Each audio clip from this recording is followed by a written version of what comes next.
আফ্রিকার ঘন জঙ্গলে অসম্ভব সুন্দর প্রকৃতিতে ঘেরা প্রাণীদের একটি রাজ্য ছিল, যেখানে সমস্ত প্রাণীরা সুখে শান্তিতে বাস করত। এ বনের একমাত্র রাজা হচ্ছে এই সিংহটি।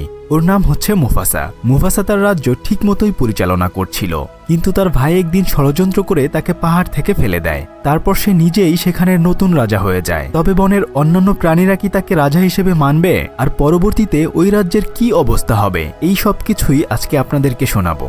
একটা মজার তথ্য দেই, এই মুভিটির একটি প্রাণীও আসলে কিন্তু বাস্তব নয়। ভিএফএক্স সিজিআই এর মাধ্যমে সবগুলো প্রাণীকেই জীবন্ত করে ফুটিয়ে তোলা হয়েছে। আমি বাজি ধরে বলছি, এক মুহূর্তের জন্য আপনি চোখ ফেরাতে পারবেন না।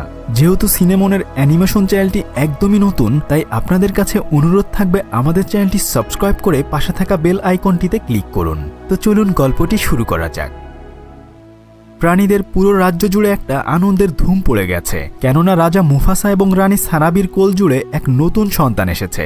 রাজপুত্র সিম্বাকে আশীর্বাদ দেওয়ার জন্য দূর দূরান্ত থেকে একে একে সমস্ত প্রাণীরা ভিড় করেছে, কেননা ভবিষ্যতে এই ছোট্ট বাচ্চাটি এই জঙ্গলের রাজা হবে। রাজপুত্রের নাম হচ্ছে সিম্বা। রাজ্যের সবচেয়ে জ্ঞানী প্রাণী হচ্ছে এই বানরটি। উনার নাম হচ্ছে রফিকি। সে রাজপুত্রকে দুহাতে তুলে সবার সামনে পরিচয় করিয়ে দেয়। রাজপুত্রকে দেখে সবাই অনেক খুশি হয়। সবাই এই অনুষ্ঠানে আসলেও রাজা মুফাসার ভাই ইস্কার কিন্তু সেখানে আসেনি। তাই ওই রাজ্যের এই পাখিটি ইস্কারের কাছে জানতে চায় সে কেন সেখানে যায়নি। এই পাখিটি আসলে এই রাজ্যের দূত। সে পুরো রাজ্যের খবরাখবর রাজার কাছে পৌঁছে দেয়। পাখিটির নাম হচ্ছে জাজু। ইস্কার তখন বলে, আমি কাউকে জবাবদিহি করি না। এই বলে সে তার উপরে হামলা করে। ঠিক তখনই সেখানে রাজা মুফাসা চলে আসে। সে এসে বলে, আজকের অনুষ্ঠানে তোমাকে তো দেখতে পেলাম না। ইস্কার তখন বলে, আমি ভুলে গিয়েছিলাম। মুফাসা বলে, তুমি আমার হুকুম অমান্য করতে পারো না। তাছাড়া কিছুদিন পরে এই রাজ্যের রাজা হবে আমার ছেলে সিম্বা। একথা শুনে ইস্কার বলে, তাহলে ভবিষ্যৎ রাজার জন্য শুভকামনা রইল। এই বলে সে সেখান থেকে চলে যায়। মুফাসা তখন জাজুকে বলে, ওকে নিয়ে যে আমি কি করি? জাজু তখন বলে, বাদ দেন তো ওর কথা। এরপর তারা সেখান থেকে চলে যায়।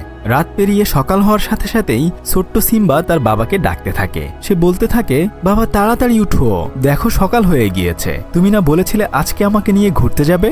উঠো না, আর কত ঘুমাবে? এরপরে বাপ বেটা দুজনেই বিশাল একটি পাহাড়ের উপরে যায়। সেখানে গিয়ে সে তার ছেলেকে বলে, দেখো বাবা, ওই যে অনেক দূরে যেখানে আলো ছড়িয়ে পড়েছে, ওই সবটা জায়গা হচ্ছে আমাদের। সিম্বা তখন বলে, বাবা, এই সবটা জুড়ে তোমার রাজ্য? মুফাসা তখন বলে, একদিন তুমিও এখানকার রাজা হবে। সূর্যের মতোই রাজারও উত্থান পতন হয়। যখন আমি থাকবো না, এখানকার সবকিছু তুমি শাসন করবে। ছোট্ট সিম্বা তখন বলে, একদিন এ সবকিছু আমার হবে? রাজা মুফাসা তখন বলে, না বাবা, এগুলো আমাদের কারোরই নয়, আমরা শুধু এই রাজ্যটাকে দেখাশোনা করি। সিম্বা তখন বলে, ওই পাহাড়, গাছ, পাহাড়ের পেছনের ছায়া পড়েছে, ওই সব জায়গায় আমি যেতে পারবো? তার বাবা তখন বলে, সব জায়গায় যেতে পারবে, তবে কখনোই ওই পাহাড়ের ছায়ার পেছনে ভুলেও যাবে না। হাঁটতে হাঁটতে তার বাবা তাকে বলতে থাকে, জঙ্গলের সবকিছুই একটা নিয়মের মধ্য দিয়ে চলে, যেখানে আমরা সমস্ত প্রাণীরা একে অপরের সাথে মিলেমিশে থাকি, কেউই কখনো কারো ক্ষতি করি না। তারা বাপ বেটায় নানা ধরনের কথা বলতে থাকে। ঠিক তখন সেখানে জাজু চলে আসে। সে রাজাকে পুরো রাজ্যের খবর শোনাতে থাকে। তখন রাজা তার ছেলে সিম্বাকে বলে, চলো আমরা জাজুর সাথে একটু মজা করি। সিম্বা তখন জাজুকে ভয় দেখানোর জন্য তার উপর হঠাৎ আক্রমণ করে বসে।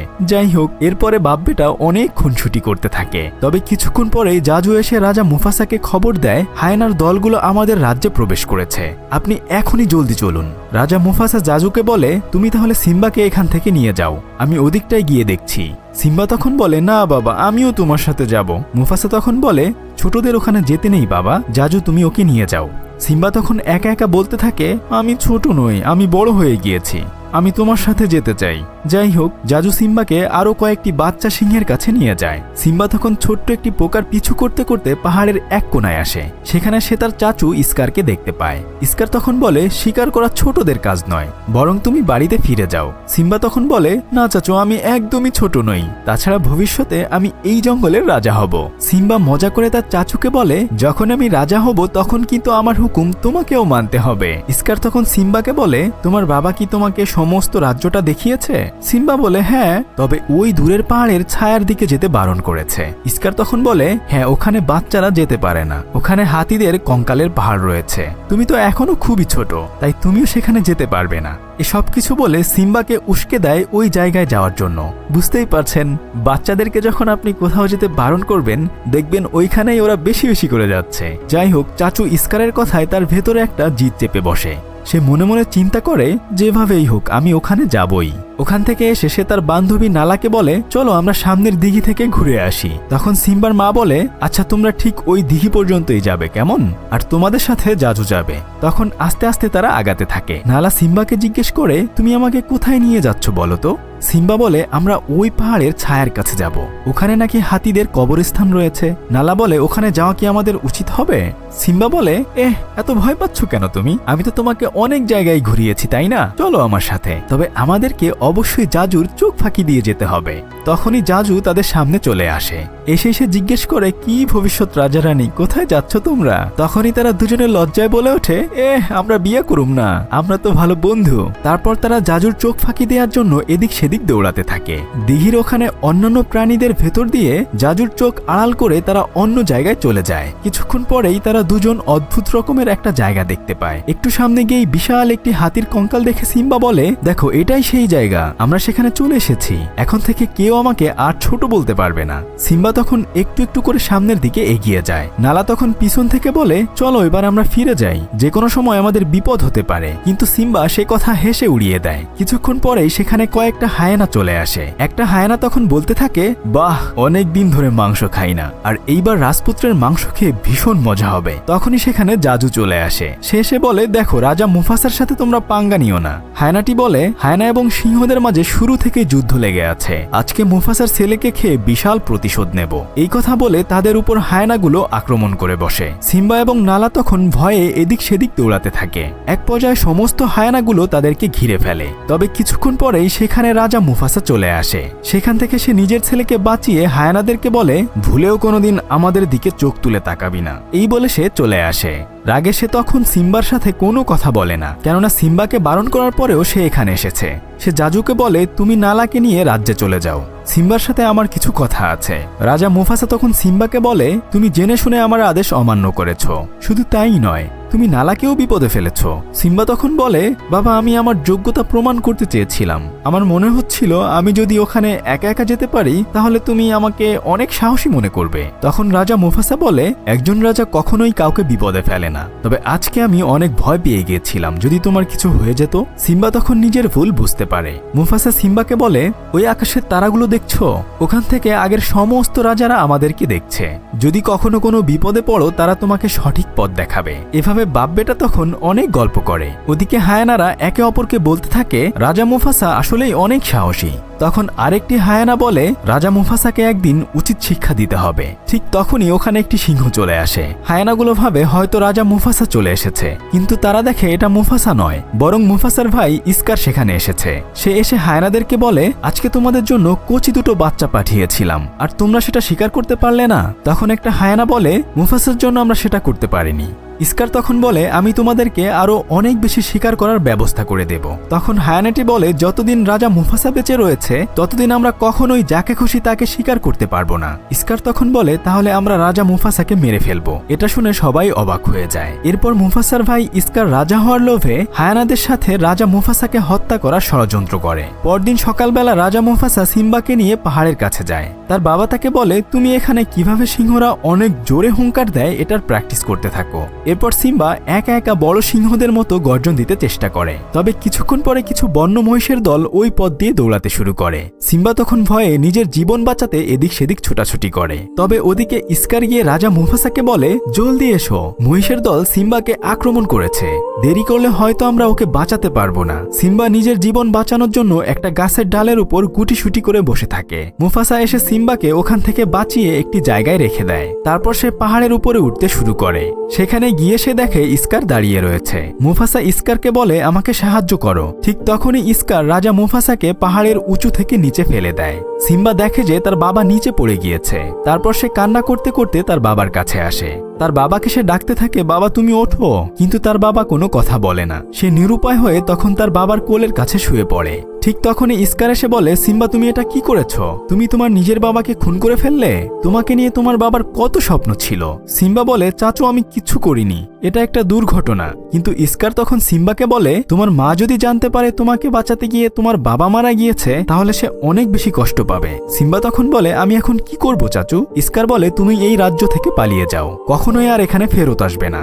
কথা শুনে সিম্বা দৌড়ে সেখান থেকে চলে যায়। তবে ইস্কার কিছু হায়ানাকে পাঠিয়ে দেয় সিম্বাকে হত্যা করার জন্য। তখন সে নিজের জীবন বাঁচাতে এদিক সেদিক দৌড়াতে থাকে। দৌড়াতে দৌড়াতে সে একটা পাহাড়ের উপরে উঠে যায়, কিন্তু পা পিছলে সে ওখান থেকে নিচে পড়ে যায়। হায়নারা তখন বলে, যাক, সিম্বার খেল খতম, এখান থেকে পড়ে অবশ্যই সে মারা গিয়েছে। এই ভেবে তারা সেখান থেকে চলে যায়, কিন্তু সিম্বা একটি গাছের গোড়ায় চুপচাপ তখন লুকিয়েছিল। এরপর সে নিজের বাবার মৃত্যুর অপবাদ নিয়ে সবাইকে ছেড়ে অনেক দূরে চলে যায়। ওদিকে ইস্কার সবাইকে বলে, মুফাসা অনেক ভালো রাজা ছিল, আমার ভাইয়ের মৃত্যুতে আসলে আমি অনেক বেশি কষ্ট পেয়েছি। সেই সাথে সিম্বাও মারা গিয়েছে, এখন থেকে আমি এই রাজ্যের রাজা, তাছাড়া আমি এই রাজ্য একা সামাল দিতে পারবো না, সেজন্য আমার কিছু সঙ্গী প্রয়োজন। আজ থেকে এই হায়ানাগুলো আমাকে সাহায্য করবে। তখন প্রাণী রাজ্যের সবাই অবাক হয়ে যায়, কেননা হায়ানাগুলো অন্যান্য প্রাণীদের শিকার করে খেয়ে ফেলত। সিম্বা একাকী অনেক পথ পাড়ি দিয়ে ক্লান্ত হয়ে খোলা আকাশের নিচে শুয়ে পড়ে। ঠিক তখনই একদল শকুন মনে করে হয়তো সিম্বা মারা গিয়েছে, তাই তারা তার মাংস খাওয়ার জন্য প্রস্তুত হয়। ঠিক তখনই কোথা থেকে যেন দুটি প্রাণী চলে আসে, তারা শকুনের হাত থেকে সিম্বাকে বাঁচিয়ে নেয়। সিম্বা তখন তাদেরকে জিজ্ঞেস করে, তোমরা কারা? তখন তারা বলে, আমি পুম্বা আর আমি টিমন। যাই হোক, শকুনের হাত থেকে আমরা তোমাকে বাঁচিয়েছি। সিম্বা তখন মন খারাপ করে বলে, আমার আর বেঁচে থেকেই বা কি লাভ? পুম্বা আর টিমন তখন ভাবে, যদি আমাদের সাথে আমরা একটা সিংহকে রাখতে পারি তাহলে অবশ্যই অনেক বেশি ভালো হবে। তাই তারা তখন হাকুনা মাটাটা গান গেয়ে সিম্বার মন ভালো করে দেয়। এরপর তারা দুজন মিলে সিম্বাকে তাদের রাজ্যে নিয়ে আসে। প্রাণীদের এই রাজ্যটাও অনেক সুন্দর ছিল, তবে এখানে কেউ কাউকে শিকার করত না, সবাই পোকামাকড় খেয়ে জীবনযাপন করত। তারা দুজন তখন সিম্বাকে বলে, এখানে থাকতে হলে কোনো প্রাণীকে হত্যা করা যাবে না, সবার সাথে মিলেমিশে থাকতে হবে। সিম্বা তখন নিরুপায় হয়ে সেখানে পোকামাকড় খাওয়া শিখে নেয়। এখানেই সিম্বা নতুন প্রাণীদের সাথে নিজেকে খাপ খাইয়ে নেয়। আস্তে আস্তে সে মস্ত বড় একটা সিংহতে পরিণত হয়। কিন্তু ওদিকে রাজা মুফাসা মারা যাওয়ার পরে ইস্কার হায়ানাদেরকে সাথে নিয়ে ওই রাজ্যের অবস্থা খারাপ করে দিয়েছে। হায়ানারা এক এক করে অনেক প্রাণী শিকার করে খেয়ে ফেলেছে।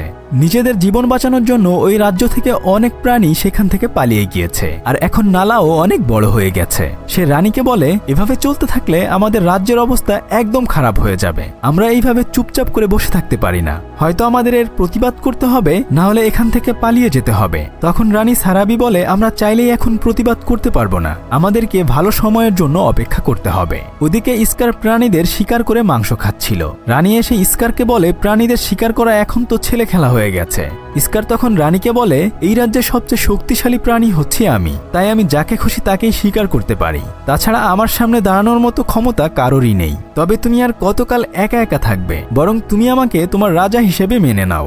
যদি তুমি আমাকে তোমার রাজা হিসেবে মানো তাহলে সবাই আমাদের কথা শুনবে। রানী তখন বলে, আমি তোমাকে কোনোদিনও বিয়ে করব না, তাছাড়া তুমি আমার রাজা হওয়ার যোগ্য নও। ইস্কার তখন রাগী স্বরে বলে, ঠিক আছে, এতদিন শিকার করে আনা পশু পাখি আমি খাবার পরে তোমরা খেতে, কিন্তু এখন থেকে আমার পরে আগে হায়ানারা খাবে, এবং যতটুকু অবশিষ্ট থাকবে সেটুকু তোমরা খাবে। এই বলে সে সেখান থেকে চলে যায়। সেদিন রাতে সবাই যখন ঘুমাচ্ছিল, নালা তখন লুকিয়ে লুকিয়ে সবার চোখ ফাঁকি দিয়ে বাইরে বের হওয়ার চেষ্টা করে। তখন জাজু এসে বলে, কি করছো তুমি? নালা বলে, আমি এভাবে চুপ করে বসে থাকতে পারি না, আমি বাইরে যাচ্ছি কারো সাহায্য চাওয়ার জন্য। এই বলে সে বাইরের দিকে রওনা হয়। ঠিক তখনই ইস্কারের সাথে প্রায় তার দেখা হয়ে যাচ্ছিল। জাজু এসে কোনোভাবে ইস্কারকে ভুলিয়ে ভালিয়ে রাখে। তখন নালা সবার চোখ ফাঁকি দিয়ে ওই রাজ্য থেকে বের হয়ে যায়। ওদিকে সিম্বা নতুন রাজ্যে সবার সাথে ভালোই আছে। সে একটি প্রজাপতির সাথে খেলা করছিল। তখন সেখানে একটি প্রাণী এসে তাকে বলে, আমি ভাবছি তুমি কোনো সিংহর সাথে খেলা করছো, যাই হোক তুমি তো আর আসল সিংহ না। এগুলো শুনে সিম্বা মনে মনে একটু কষ্ট পায়। এরপর সিম্বা বাকি সবাইকে পোকামাকড় খাবারের ব্যবস্থা করে দেয়। তারপর তারা সবাই মিলে হই হুল্লোড় করে পোকামাকড় খেতে থাকে। ওদিন রাতের বেলা সিম্বা তার বন্ধুদের সাথে শুয়ে শুয়ে আকাশের দিকে তাকিয়ে তারা দেখছিল। কিছুক্ষণ পর তার বাবার কথা মনে করে সে মন খারাপ করে আকাশের দিকে তাকিয়ে থাকে। তখনই তার শরীর থেকে একগুচ্ছ চুল পড়ে যায়। সকালবেলা সেই চুলগুলো নদীর পানিতে ভাসতে ভাসতে যেতে থাকে। ঠিক তখন একটি পাখি এসে চুলগুলো তার বাসা বানানোর জন্য নিয়ে যায়। তবে চুলগুলো শুকিয়ে যাওয়ার পরে সেই পাখির বাসা থেকে একটা ডালের উপর এসে পড়ে। আর তখন গাছের নিচে থাকা জিরাফটি গাছের পাতার সাথে চুলগুলো খেয়ে ফেলে। স্বাভাবিকভাবে সেগুলো গোবরে পরিণত হয়। যাই হোক, একটি পোকা জিরাফের গোবর নিয়ে যাচ্ছিল। এক পর্যায়ে সেগুলো ভেঙে গেলে সেখান থেকে চুলগুলো বের হয়ে পড়ে। বাতাসে উড়ে সেগুলো অন্য একটি জায়গায় চলে যায়। এরপর একদল পিঁপড়ে নিজেদের ঘর বানানোর জন্য পাতার সেই চুলগুলো নিয়ে গাছের উপরে যায়। ঠিক তখনই ওই গাছের ওখানে রফিকি বসেছিল। সে চুলগুলো হাতে নিয়ে বুঝতে পারে এটা সিম্বার চুল। সিম্বা এখনো বেঁচে আছে। নতুন রাজ্যে সমস্ত প্রাণীরা হেসে খেলে তাদের জীবন পার করছিল, কিন্তু হঠাৎ করেই কোথা থেকে যেন একটা সিংহ এসে তাদের উপর আক্রমণ করে বসে। পুম্বা এবং টিমন নিজের যান বাঁচাতে প্রাণপণ দৌড়াতে থাকে। এক পর্যায়ে সিংহটি পুম্বাকে প্রায় ধরেই ফেলছিল। ঠিক তখনই সেখানে সিম্বা চলে আসে। সিম্বা এসে ওই সিংহটির সাথে লড়াই শুরু করে দেয়। কিছুক্ষণ পরে সে বুঝতে পারে এই সিংহটি আসলে নালা। সে নালাকে চিনে ফেলে। নালা সিম্বাকে দেখে অনেক বেশি অবাক হয়ে যায়, কেননা সে ভেবেছিল সিম্বা হয়তো মারা গিয়েছে। এরপর তারা দুজন অনেক খুনসুটি করে। নালা তখন সিম্বাকে বলে, তোমার অবশ্যই ঘরে ফিরে যাওয়া উচিত। স্কার হায়ানাদের সাথে হাত মিলিয়ে আমাদের পুরো রাজ্য দখল করে নিয়েছে। রাজা হিসেবে তোমাকে অবশ্যই সবার প্রয়োজন। সিম্বা তখন বলে, এখন থেকে এটাই আমার বাড়ি, তুমি আমার সাথে এখানেই থাকো, তুমি ফিরে যেও না, এখানে তোমার অনেক বেশি ভালো লাগবে। কিন্তু নালা বলে, দেখো সিম্বা, আমি এটা কখনোই করতে পারবো না। সিম্বা বলে, আচ্ছা পরে ভেবে দেখবো আমরা, তার আগে চলো এখানকার রাজ্যটি আমি তোমাকে ঘুরিয়ে দেখাই। এরপর সে পুরো রাজ্যটি ঘুরিয়ে দেখায়। নালা বলে, বাহ, আসলেই তো জায়গাটা অনেক বেশি সুন্দর, তবে তুমি এতদিন কেন বাড়িতে ফিরে যাওনি? তুমি ওখানকার রাজা ছিলে। সিম্বা তখন বলে, আমি কোনো রাজা নই, ওখানকার রাজা স্কার। নালা বলে, স্কারকে আমরা কোনোদিনও রাজা হিসেবে মেনে নিতে পারিনি। তাছাড়া আমাদের রাজ্যে এখন খুবই বিশৃঙ্খলা অবস্থা সৃষ্টি হয়েছে। স্কার এবং হায়ানারা প্রায় সমস্ত প্রাণীদের শিকার করে ফেলেছে। তাছাড়া তোমার মায়ের সাথে দেখা করার জন্য হলেও তোমাকে সেখানে যাওয়া উচিত ছিল। সিম্বা তখন বলে, না, আমি কখনোই সেখানে যেতে পারি না, এখানে আমি ভালোই আছি, হাকুনা মাটাটা। নালা তখন বলে, এগুলো তুমি কি বলছো? সিম্বা বলে, এর অর্থ হচ্ছে যা হবার তাই হয়ে গেছে, এগুলো ভেবে শুধু শুধু কষ্ট পাওয়ার কি দরকার? নালা তখন বলে, তুমি আর আগের মতো নেই, আমি এসেছিলাম এখানে সাহায্যের জন্য, তবে আমার মনে হচ্ছে আমি ভুল কোথাও চলে এসেছি, ভালো থেকো সিম্বা। এই বলে নালা সেখান থেকে চলে যায়। সিম্বা তখন মন খারাপ করে বলতে থাকে, আমার কাউকে দরকার নেই, আমি একা একাই এখানে ভালো আছি। ঠিক তখনই রফিকি বলে, একা একা ভালো থাকা যায় না, বরং সবাইকে নিয়ে ভালো থাকতে হয়। সিম্বা তখন রফিকিকে বলে, আপনি আসলে কে? আমি কি আপনাকে চিনি? রফিকি বলে, তুমি আমাকে চিনবে না, তবে তুমি তোমার নিজেকেও কিন্তু চেনো না। যাই হোক, আমি তোমাকে এবং তোমার বাবা সবাইকেই চিনি। শুধু তাই নয়, তোমার বাবা এখনো বেঁচে আছে। বাবার কথা শুনে সিম্বা অনেক বেশি অবাক হয়ে যায়। রফিকি তখন বলে, তুমি কি তোমার বাবাকে দেখতে চাও? তাহলে আসো আমার সাথে। সে তখন সিম্বাকে একটি নদীর ধারে নিয়ে পানির মধ্যে তার প্রতিচ্ছবি দেখিয়ে বলে, তোমার ভিতরেই তোমার বাবা বেঁচে রয়েছে। এরপর সিম্বা আকাশের দিকে তাকিয়ে তার বাবার কথা চিন্তা করতে থাকে। তার বাবা যেন তাকে বলছে, যাও সিম্বা, তুমি তোমার রাজ্যে ফিরে যাও, রাজ্যের সমস্ত প্রাণীদেরকে তুমি রক্ষা করো। এরপর সে সেই আগের সিম্বাকে খুঁজে পায়। বিশাল জোরে গর্জন দিয়ে নিজের উপস্থিতি সবাইকে জানিয়ে দেয়। এরপর সে নিজের রাজ্যের উদ্দেশ্যে যাত্রা শুরু করে। পথের মধ্যেই নালার সাথে তার দেখা হয়ে যায়। তারপর তারা দুজন মিলে অনেক পথ পাড়ি দিয়ে পাহাড়ের সেই উঁচু জায়গাটিতে আসে। কিন্তু সে চারদিকে তাকিয়ে দেখে সমস্ত কিছু কেমন যেন মলিন হয়ে গেছে, যেখানে সেখানে পশু পাখির কঙ্কাল পড়ে রয়েছে। সে তখন আফসোস করে নালাকে বলে, বাবা বলেছিল এখান থেকে যতদূর পর্যন্ত সূর্যের আলো দেখা যায় সবটাই আমাদের রাজ্য, কিন্তু আমার জন্য আজ সবকিছু এলোমেলো হয়ে গিয়েছে। তাছাড়া আমি একা হয়তো স্কারের সাথে লড়াই করে পেরে উঠব না। তখন নালা বলে, আমিও তোমার সাথে রয়েছি, আমরা দুজন মিলে আমাদের রাজ্যকে ওই শয়তানের হাত থেকে রক্ষা করব। ঠিক তখন পুম্বা এবং টিমন সেখানে চলে আসে। সিম্বা তাদেরকে জিজ্ঞেস করে, তোমরা কেন এখানে এসেছো? তখন তারা বলে, বন্ধুর প্রয়োজনে সবসময় অন্য বন্ধুরাও পাশে থাকে, কিন্তু ওদিকে স্কার সিম্বার মাকে বিয়ে করার জন্য উঠে পড়ে লেগেছে। সে বলে, আমি বুঝতে পারছি না তুমি কেন এখনো আমাকে বিয়ে করতে রাজি হচ্ছ না। আমি মুফাসার চেয়েও অনেক বেশি শক্তিশালী এবং ভালো রাজা, কিন্তু রানী বলে তুমি রাজা মুফাসার পায়ের ধুলির সমানও না। একথা শুনে স্কার রানীর সাথে লড়াই শুরু করে দেয়। ঠিক তখনই নিজের মাকে বাঁচানোর জন্য সিম্বা সেখানে চলে আসে। সিম্বার মা তাকে দেখে অনেক বেশি অবাক হয়ে যায়। সিম্বা তখন তার মাকে বলে, মা তুমি চিন্তা করো না, আমি চলে এসেছি। নালা বলে, স্কার তোমার রাজত্বের দিন শেষ হয়ে গেছে, এখন থেকে আমরা তোমাকে আমাদের রাজা মনে করি না। সে সময় বাকি সিংহগুলো হুঙ্কার দিয়ে নালার সাথে একমত হয়। স্কার তখন বলে, যাই হোক সিম্বা, তোমাকে জীবিত দেখে ভালো লাগছে, তবে তুমি কি সবাইকে জানিয়েছো তোমার বাবার মৃত্যুর জন্য তুমি আসলে দায়ী ছিলে? সিম্বা তখন চুপ করে দাঁড়িয়ে থাকে। চাপা গলায় সে বলে, হ্যাঁ এটা সত্য, আমার বাবার মৃত্যুর জন্য আমিই দায়ী। কিন্তু তার মা একথা একদম বিশ্বাস করতে চায় না। ঠিক তখন স্কার চিৎকার করে বলে, তোমরা কি সবাই বুঝতে পেরেছো? সিম্বাই মুফাসার মৃত্যুর জন্য দায়ী। একজন খুনি কিভাবে আমাদের রাজা হতে পারে? এসব বলতে বলতে স্কার সিম্বাকে সেই উঁচু পাথরের কিনারায় নিয়ে আসে। সিম্বা পা পিছলে পড়ে গিয়েও ওখানে ঝুলে থাকে। তবে হঠাৎ করেই বিদ্যুৎ চমকালে একটি গাছের মধ্যে আগুন ধরে যায়। আস্তে আস্তে করে সেই আগুন চারদিকে ছড়িয়ে পড়ে। স্কার তখন সিম্বাকে বলে, এই দৃশ্যটা অনেক পরিচিত লাগছে তাই না? তোর বাবাও এভাবেই পাহাড়ের উপর ঝুলেছিল, আমি তাকে হত্যা করেছি, আর আজকে তোকেও তোর বাবার কাছে পাঠিয়ে দেব। কথা শুনে সিম্বা অনেক রেগে যায়। এতদিন সে নিজেকে তার বাবার মৃত্যুর জন্য দায়ী করত, কিন্তু এখন সে সবকিছু বুঝতে পারে। সে তখন স্কারের উপর ঝাঁপিয়ে পড়ে। স্কার তখন বলে, দেখো সবাই, সিম্বা রাজা মুফাসাকে মেরেছে, এখন সে আমাকেও মারতে চায়। রানী তখন বলে, স্কার তুমি তো বলেছিলে মুফাসা মারা যাওয়ার পর নাকি তুমি ওখানে পৌঁছেছিলে, তাহলে তুমি মুফাসার মৃত্যু কিভাবে দেখলে? এটা শুনে সবাই বুঝে যায় স্কার আসলে মিথ্যা কথা বলছে, সেই মুফাসাকে হত্যা করেছিল। এরপর হায়ানা এবং সিংহের মাঝে তুমুল লড়াই শুরু হয়ে যায়। স্কার এবং সিম্বাও লড়াই করতে থাকে। ওদিকে টিমন এবং পুম্বাও হায়ানাদের সাথে লড়াই করতে শুরু করে। স্কার বুঝতে পারে তারা সবাই হেরে যাচ্ছে, তাই সে সেখান থেকে পালাতে থাকে। সিম্বাও তার পিছু পিছু যায়। উঁচু একটি জায়গায় গিয়ে স্কার সিম্বাকে বলে, আমার ভুল হয়ে গেছে, তুমি আমাকে মাফ করে দাও। সিম্বা তখন স্কারকে বলে, আমি তোমার মতো খারাপ নই, যাও তোমাকে মাফ করে দিলাম, তবে তুমি আমাদের রাজ্য থেকে পালিয়ে যাবে আর কখনো এখানে ফেরত আসবে না। কিন্তু স্কার তখনই সিম্বার উপর আক্রমণ করে বসে। দুজনেই তখন প্রাণপণ লড়াই করতে থাকে। স্কার সিম্বার সাথে লড়াই করে পারে না। এক পর্যায়ে সে উঁচু জায়গাটি থেকে একদম নিচে পড়ে যায়। এরপর সেখানে হায়ানার দলগুলো চলে আসে। হায়ানাগুলো স্কারকে বলে, তুমি এতদিন আমাদের সাথে বিশ্বাসঘাতকতা করেছো।